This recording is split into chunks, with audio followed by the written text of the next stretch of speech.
স্বরাষ্ট্রমন্ত্রী যখন বক্তব্য দেন সারা দেশ মুগ্ধ হয়ে শুনে। মাননীয় স্পিকার, আমি একজন আইনের শিক্ষার্থী, আমিও ওনার ডিবেট মুগ্ধ হয়ে শুনি। পুরো বাজেটের সবটাই যদি স্বরাষ্ট্রমন্ত্রীকে দেয়া হয় বা এই মন্ত্রণালয়ে বরাদ্দ দেওয়া হয়, মাননীয় সদস্য প্রস্তাবটা করেন, টাইম ইজ রানিং আপ। তারপরেও কতটুকু উন্নয়ন হবে এই মন্ত্রণালয়ের আমরা জানি না। মাননীয় স্পিকার, আমি খুব ভালো করেই জানি কোর্টের বাইরে ব্যান্ড পড়া যায় না, কিন্তু তারপরেও আমি কেন পড়েছি সেটা আমি যেমন ভালো জানি, আমি আশা করি মাননীয় স্পিকার আপনিও বুঝতে পারছেন আমি কেন ব্যান্ড পড়ে এসেছি। মাননীয় স্পিকার, স্বরাষ্ট্র মন্ত্রণালয়ের কাছে আমাদের এবারের বরাদ্দ তারা চেয়েছে ৩১,০৯৮ কোটি ৮৮,১৫,০০০ টাকা। মাননীয় স্পিকার, আমি একটু বিনীতভাবে কয়েকটা পরিসংখ্যানের দিকে আপনাদের দৃষ্টি আকর্ষণ করি।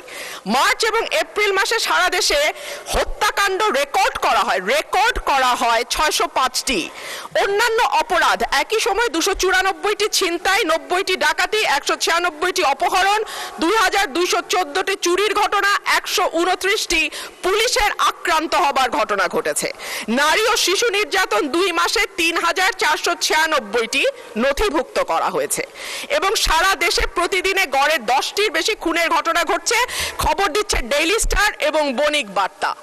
এই যখন আমাদের সিকিউরিটির অবস্থা, এই যখন আমাদের আইন শৃঙ্খলার অবস্থা, তখন আমরা এই মন্ত্রণালয়ের জন্য দাবি তুলছি ৩১,০৯৮ কোটি। মাননীয় স্পিকার, পাশের থেকে আমার একজন সহকর্মী বলছেন এটা আরো বেশি হওয়া উচিত। সম্ভবত মাননীয় স্পিকার, পুরো বাজেটের সবটাই যদি স্বরাষ্ট্রমন্ত্রীকে দেয়া হয় বা এই মন্ত্রণালয়ে বরাদ্দ দেওয়া হয়, মাননীয় সদস্য প্রস্তাবটা করেন, টাইম ইজ রানিং আপ। তারপরেও কতটুকু উন্নয়ন হবে এই মন্ত্রণালয়ের আমরা জানি না।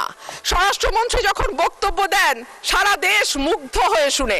মাননীয় স্পিকার, আমি একজন আইনের শিক্ষার্থী, আমিও ওনার ডিবেট মুগ্ধ হয়ে শুনি, কিন্তু ওনার এই মুগ্ধতা যদি উনি ওনার মন্ত্রণালয়ে ছড়িয়ে দিতে পারতেন এবং তার মন্ত্রণালয়ের কাজের মাধ্যমে, তাহলে আর এটি ছাঁটাই করে 1 টাকা করার প্রস্তাব আমি রাখতাম না। ধন্যবাদ।